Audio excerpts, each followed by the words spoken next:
What's going on, guys, and welcome back to another video. In today's video we're going to give my weekly update of my $3,000 portfolio. But before we get into that, I just want to say thanks very much for the 57 people that have subscribed to this channel thus far. And if you haven't done so already, I'd be very grateful if you could subscribe to this channel for more videos.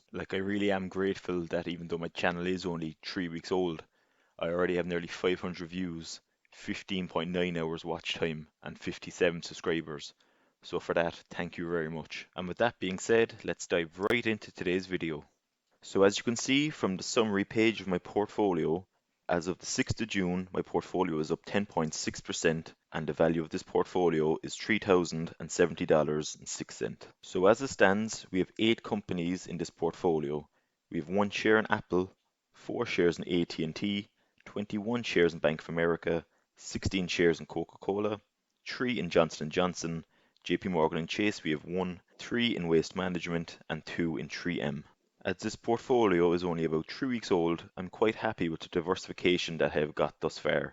For example, I have a technological sector company, a communications, 2 in financial, a consumer staple, healthcare sector, utility and industrial sectors. The main objective of this portfolio is to gain both capital gains and dividends. So firstly, let's talk about the capital gains side of this portfolio. In column E, we have the average price per share.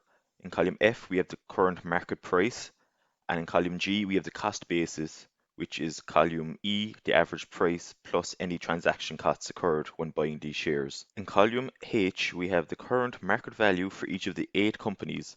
This is just my total number of shares in column D multiplied by the current market price in column F. In terms of my total cost basis, I am invested $2,775.93. As mentioned previously, this is accumulation of the cost of each share and the transaction cost from my broker. And the current market value of my portfolio is $3,062.88. For some strange reason, 7 of these 8 companies are in the green, which is rather surprising considering all the current global economic unrest. However, over the coming weeks and months, I do feel once the quantitative easing from the American government relaxes, that the companies are going to start to go in a downward spiral. But as this is a long-term investment, that doesn't really bother me. If anything, I'll be buying more shares at that time. As Apple is currently on an all-time high at $331, I'm currently up $19.66 per my 1 share, which equates to 6.3%. AT&T, which I just bought 5 days ago, is up $6.57, which equates to 5.28% increase. My best performer so far, which is Bank of America, is up $117.06, which equates to just under 25% increase. Coca-Cola is up $66.75, which equates to 9.29% increase. The one company that I'm invested in that's in the red is Johnson & Johnson. I'm down $15.43, which equates to a 3.37% loss. JP Morgan and Chase is up $17.98, which equates to 19.28% increase. My 7th stock, Waste Management, is up $40.10, which equates to 13.52% increase. And finally, 3M is up $34.26, which equates to 11.4% increase. So overall, my portfolio in terms of market value is up $286.95 in the first 3 weeks. Obviously, again, due to the current economic situation, I'm actually very pleased with this increase. However, due to the current economic situation on hand, I do feel that over the coming weeks and months, the share prices could drop. So for that reason, over the next few weeks, I'm going to just save up more money, and when the time comes when they drop, I'm going to buy more shares. As well as capital gains increase, this portfolio also provides dividend payouts. Obviously, as this portfolio is only worth $3,000, these dividend payouts are going to be very small. But as I said, over time, once this portfolio starts to increase in value, these dividend payouts will also increase.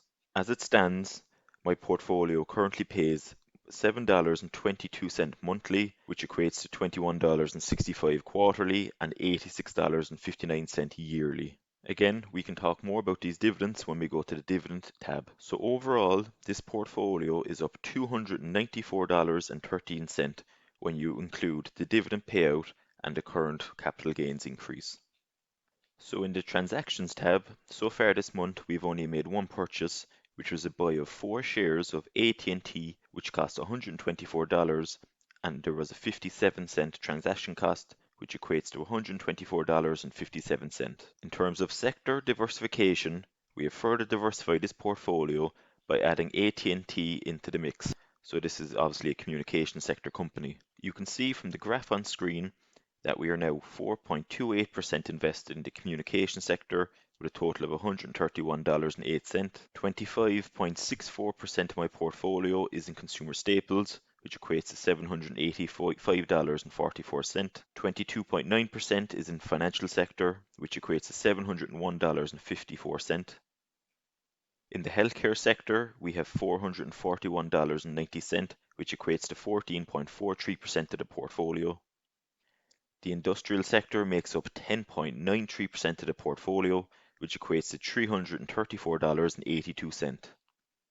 Apple, which is our one technology sector company, is 10.82% of our portfolio, which translates to $331.50. We also have 10.99% of our portfolio invested in the utility sector, which equates to $336.60.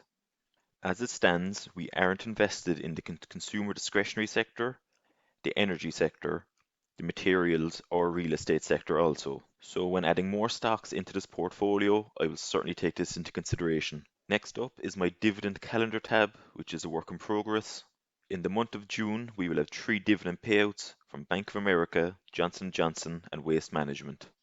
After tax, we will receive $3.21 from Bank of America, $2.58 from Johnson & Johnson, and $1.39 from Waste Management. Obviously, these figures are very small, but over time, this compounding accumulating growth won't be long adding up. You can see from the screenshot from my broker account that for Johnson & Johnson, we received $1.01 per share, and as we have 3 shares, this equates to $3.03. We then paid a 15% tax on these 3 shares. For Waste Management, we received a 54-cent dividend payout for each of my 3 shares, and we also paid an 8% tax on these. And for Bank of America, we have 21 shares in this company, so we got a dividend payout of 18 cents per share, and we got taxed 2.7% on this. Obviously, there is still a lot of work to do on this portfolio summary spreadsheet. In terms of the portfolio summary tab, I would like to add some graphs in here to get a more visual representation of where I'm gaining and losing money. In the sector breakdown tab, I would like to add more graphs. In terms of the dividend payout tab, I would like to add more graphs here also, but also I want to get in an auto dividend feed. That way, when my portfolio gets to 40 or 50 shares, it won't be as messy because it'll be going back and forth between different dividend payouts, different X dates, different dividend pay dates, etc. So that could get very messy. So I'll be looking to get an auto feed into this tab. In terms of the performance tab, I want to put in graphs from both my capital gains and dividends to see where if it's increasing or decreasing over time. For the rest of the month of June, I will be analysing a lot of companies in different sectors, and I will be putting in a further €500 into my portfolio. Besides investing in the stock market and gaining passive income from the capital gains and dividends, I also have a lot of other passive income ideas which I'll be going into further down the line. Just like your stock portfolio, you are much better off diversifying out your passive income. Over the coming months and years, I hope to not only add to my stock portfolio, but also to create at least 5 more passive incomes. These passive income ideas are both online and offline, and again, we'll go into all of these in a lot more detail down the line.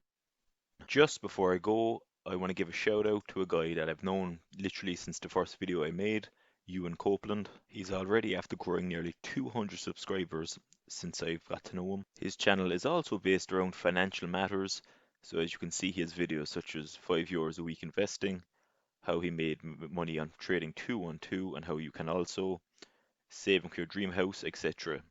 So make sure to go and check out this guy's videos and certainly subscribe to his channel, as I feel in the coming months he's really going to take off. So after saying all that, that brings an end to this video. Thanks very much for watching as always. If you haven't done so already, I'd be very grateful if you could subscribe to this channel for a lot more videos to come. And also, if you're on Instagram or Twitter, I also created pages on these. I will leave my links in the description below if you want to add me on those also. And finally, if you have any comments to make on my portfolio, or if you have any suggestions, etc., I would love to hear them in the comments below. Thanks again, and I will see you guys in the next video.